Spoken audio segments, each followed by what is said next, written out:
Amen. Amen, liewe toehoorder. Ons het weer gekom met die blye boodskap, die evangelie van die groot evangelie, onnaspeurlike evangelie van die rykdom van Christus wat vir ons gekom het, sodat ons deur die gemeente aan die owerhede en die magte in die hemele die menigvuldige wysheid van God kan verkondig. Dit is so belangrik om in die kennis in te kom. Ons weet dat die skrif sê oor en oor, my volk gaan verlore weens 'n gebrek aan kennis. Want in die eerste koms van Christus het 'n volmaakte redding gekom vir die mens. Iets wat hierdie groot God kom doen het. En as jy enigsins teen die boodskap van die vryspraak en die kruis wil kom, dan moet jy weet, jy kom teen God, want jy kom teen iets wat hy gedoen het. Jy wil iets verkondig wat hy tot niet gemaak het. Hy het die vyand tot niet gemaak en dit is die werklikheid wat gekom het.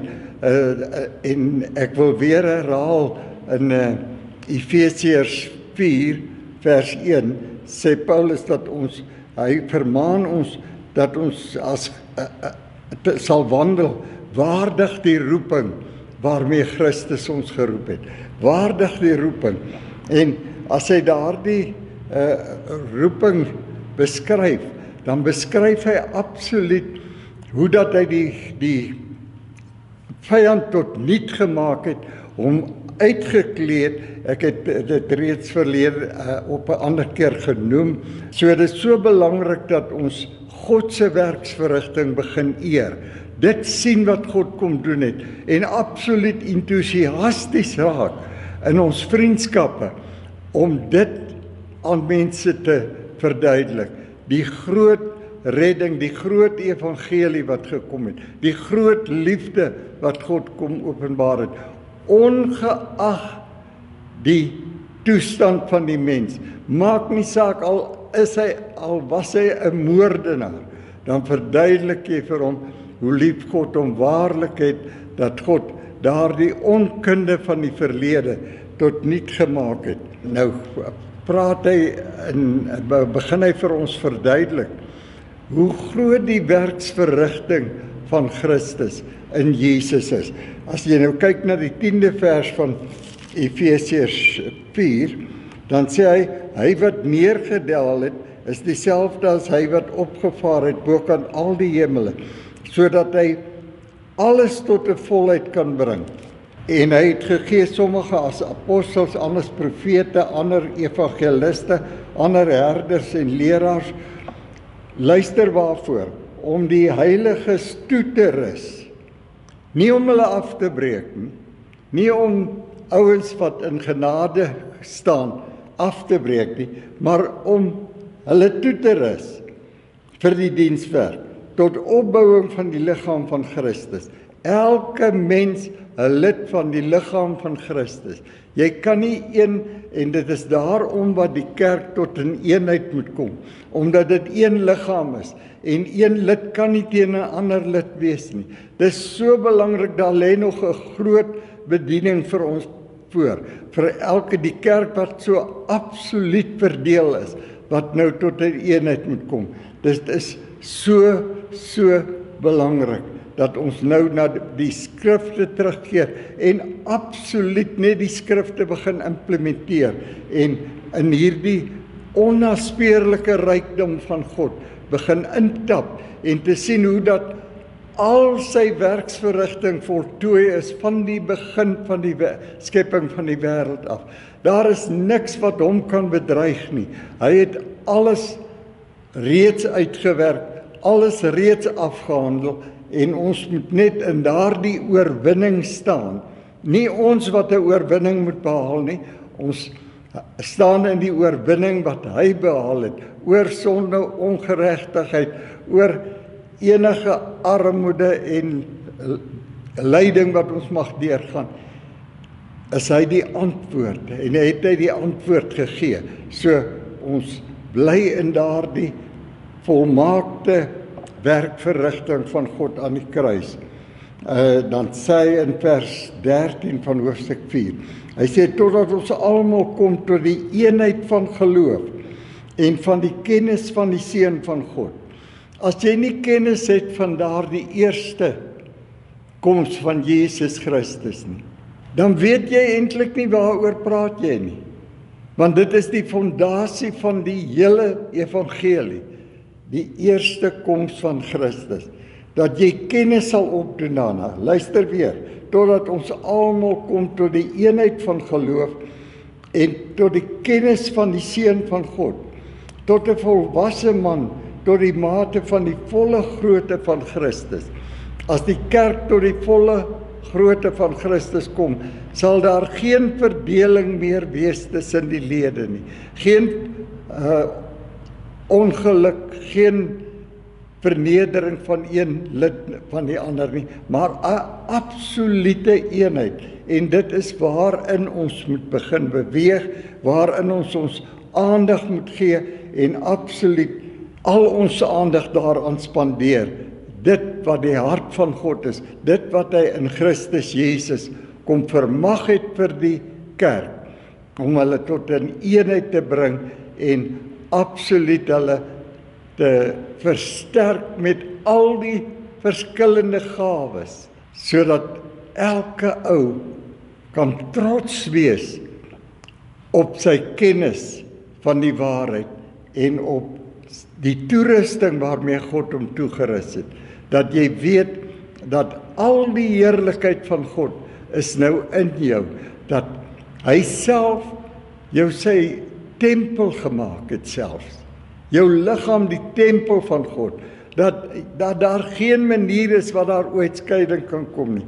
Kan jy net, mense, dis so groot, as jy dink, wat 'n eenheid werklik is. Al sou alles verkeerd gaan, al sou die wêreld so verkeerd, sonde so hoogtyd vier, dan is die genade van God oortref dit by ver. En luister net wat sê hy in Romeine 8 vers 37, 38 en 39. Hy sê, maar in al hierdie dinge is ons meer as oorwinnaars deur hom wat ons lief gehad het. Want ek is verseker dat geen dood, of lewe, of engele, of owerhede, of magte, of teenwoordige, of toekomende dinge, of hoogte, of diepte, of enige ander skepsel, ons sal kan skei van die liefde van God, wat daar in Christus Jesus is nie. Kan jy dink, waarom het die skrif ons so bemoedig, dat ons absoluut in hierdie realiteit van die liefde van God gewortel en gegrond moet wees, sodat ons absoluut onsself kan beklee, want geestelik het die mens absoluut net 'n bekleding nodig, soos wat jy dit in die natuurlik het. Jy kan nie natuurlik naak uit die strate verskyn nie. Dit gaan 'n skande wees. Net so is dit 'n skande as jy geestelik naak rondbeweeg in die wêreld. Want daar het vir jou 'n onnaspeurlike rykdom gekom. Jy het in niks tekort nie. Jy het hierdie volle rykdom waarmee jy jou kan beklee. En nou gaan ek 'n bietjie oorspring in Efesiërs 4, daarna vers 18 toe. Hy praat van hierdie mense wat nou nie hierdie kennis van die genade het nie. Nie hierdie kennis het van die vergifnis, van die gawes van God waarmee hy jou toebedeel het. Dat hy jou die lewe van Christus gegee het. Ons weet dat Kolossense 2 vers 3, Kolossense 3 vers 4, sê wanneer Christus dan verskyn, wat ons lewe is, Christus is ons lewe, wanneer Christus wat ons lewe is verskyn, sal ons saam met hom verskyn, want dit is sy lewe wat ons gered het, dit is sy lewe wat ons ontvang het, die volheid van sy lewe wat ons ontvang het. En dit is dit waarvan jy onkundig gaan wees. En dan skryf hy in Efesiërs 4 vers 18. Hy sê mense wat verduister is in die verstand en vervreemd van die lewe van God. Jy sien as jy nie inkyk in die Nuwe Testament, as jy nie deur en deur kyk wat het aan die kruis gebeur, as jy nie daardie rykdomme wat vir jou gekom het en vir die mensdom gekom het, evalueer en jou absoluut tot 'n kennis bring daarmee, dan het jy nie 'n evangelie om te verkondig nie. Jy's besig om met die dood. So luister na die 18de vers van Efesiërs 4. Hy sê mense wat verduister is in die verstand, vervreemd van die lewe van God, deur die onkunde wat in hulle is, vanweë die verharding van die hart. Kan jy dink dat selfs mense wat in godsdiens is, wat jare in kerke sit, kan hulle so verhard, dat hulle weier om na genade te luister, weier om na kennis te luister, weier om in die Nuwe Testament in te kyk, want hulle glo aan 'n paar versies in die tradisies van die voorouers, wat die skrif beskryf as nodelose tradisies. Hy sê julle maak die woord van God kragteloos deur julle tradisies. Dit is so belangrik dat ons wegbeweeg van daardie ou testamentiese evangelie, waar ons 'n verdeling goedgekeur het en meer verdelings goedkeur. Dit is absoluut so onvanpas, so onkundig om dit te doen. Ons moet kom tot 'n kennis van die eenheid van hierdie groot kennis wat God vir ons gebring het in Jesus Christus. Ek lees weer vers 18. Hy sê mense wat verduister is in die verstand en vervreemd van die lewe van God, deur die onkunde wat in hulle is, vanweë die verharding van hulle hart, wat ongevoelig geword het en hulle oorgegee het aan ongebondenheid, Christelike ongebondenheid, wat van 'n kansel af sonde verkondig en absoluut die vyand se werk ophef. Hy sê om in hebsig allerhande onreinheid te bedrywe.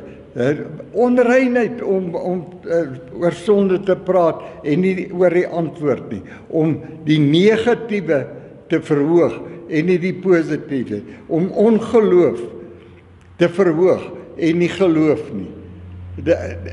Geloof is absoluut die fondasie van die hele skepingsrealiteit. Dat jy weer hierdie groot God sal vertrou. En jy kan dit alleen in die Nuwe Testament verkry, die volle, onnaspeurlike rykdom van God is in die Nuwe Testament beskryf. Hy sê in vers 21, hy sê as julle ten minste van Jesus gehoor het en in hom onderrig is, soos die waarheid in Jesus is. Jy sien as jy nie in daardie waarheid, dit wat Jesus kom doen het, dit wat hy vir elke mens kom skenk het, sy eie lewe, as dit nie jou boodskap is nie, dat jy mense kan ophef en kom versterk en absoluut mense bekragtig en mense tot 'n vryheid aanspoor nie, dan waarmee is jy besig? So, nou sê hy in vers 22, dat julle wat die vorige lewenswandel betref, vorige lewenswandel die ou mens moet aflê, wat deur die begeerlikhede van die verleidinge ten gronde gaan, wat in die natuurlike, wat al die hele geestelike realm in die natuurlike sien. Dis so belaglik mense, as jy nog iets tentoon wil stel in die natuurlike, in steede van om 'n wonderlike innerlike heerlikheid tentoon te stel. Dit 'n blydskap, 'n vreugde in die moeilikste omstandighede, in die oorwinning kan staan. Dit wat Christus kom doen het. Dit is die krag van die evangelie. As jy teen die vyand kan staan, teen sy grootste aanslag, kan staan in 'n oorwinning, in 'n vreugde, in 'n blydskap. En dat julle vernuwe moet word in die gees van julle gemoed. Dit is so belangrik. Luister nou wat gaan hy sê. En julle met die nuwe mens bekleed. Dis die Nuwe Testament is 'n bekleding vir die nuwe mens. Is 'n realiteit waartoe jy moet kom.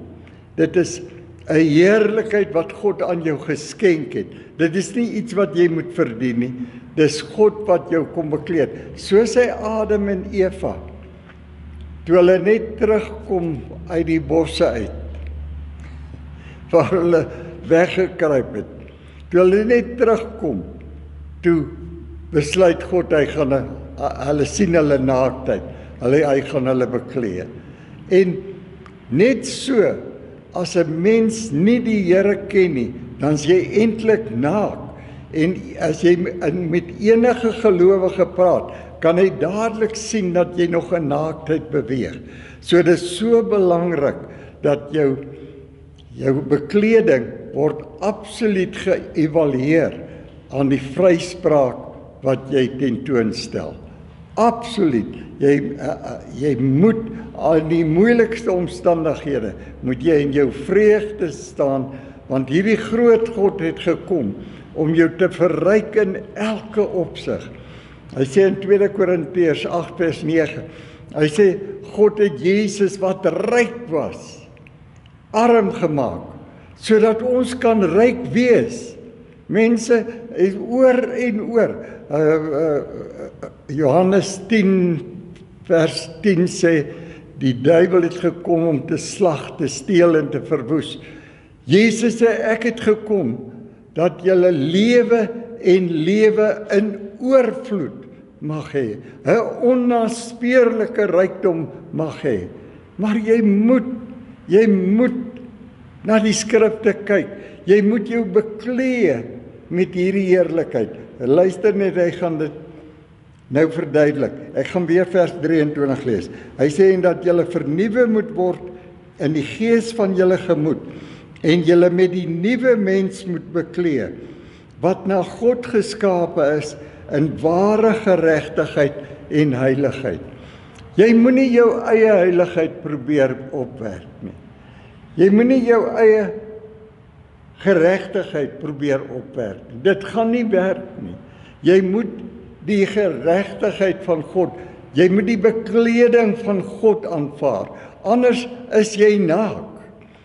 2 Korintiërs 5 vers 21 sê, God het Jesus, wat geen sonde geken het nie, sonde gemaak, sodat jy kan wees, die ou vertaling sê nog kan word, maar daar's niks wat jy kan word nie, dit het alles gebeur aan die kruis van Golgotha, sodat jy kan wees, die geregtigheid van God in Christus Jesus, sy geregtigheid.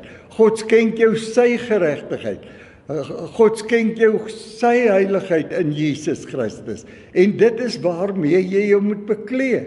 En die maklikste om dit vir jouself, om in daardie vryheid in te beweeg, is om voor die spieël te gaan staan en met jouself te praat.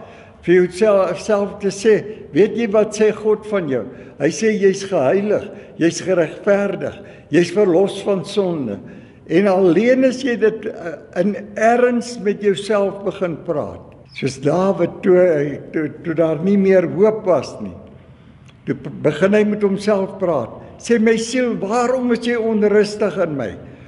Vertrou op God. Jy sien, as jy nie die bekleding van God sien, as jy nie die heerlikheid van God sien waarmee hy jou graag wil beklee en wat hy vir jou uit genade geskenk het nie, hoe sal jy ooit tot daardie volheid kan kom? Inteendeel in Hebreërs 2 sê hy, hoe sal julle ontvlug as julle so 'n groot saligheid, dit wat God vir jou verniet geskenk het, hoe sal jy ontvlug as jy so 'n groot genadegawe van die hand wys? elke mens bekendstel aan hierdie groot liefde, hierdie groot genade van God wat gekom het. Jare gelede het ons 'n broeder hier op die perseel gehad en hy het elke mens wat hy groet, het hy voorgesê, weet jy Boeta, weet jy Sissa, die Here is baie lief vir jou. En dit is die boodskap wat jy moet dra, dit waarmee God jou kom bekleed. God het jou aanvaar en nie verwerp nie.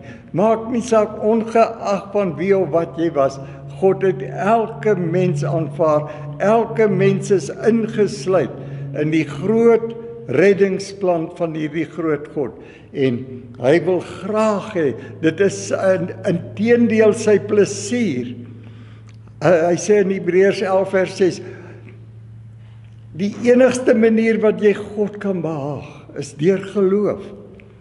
Net deur geloof, want elkeen wat na God toe kom, moet glo dat hy 'n werklikheid is en dat hy 'n beloner is van die wat na hom toe kom. As jy sy genade kom aanvaar, dan is dit 'n gawe van God. Dis tussen jou en God. Dis nie tussen mense wat jou probeer veroordeel omdat jy nog miskien 'n bietjie probleme het of iets nie. Nee, dis nie dit nie.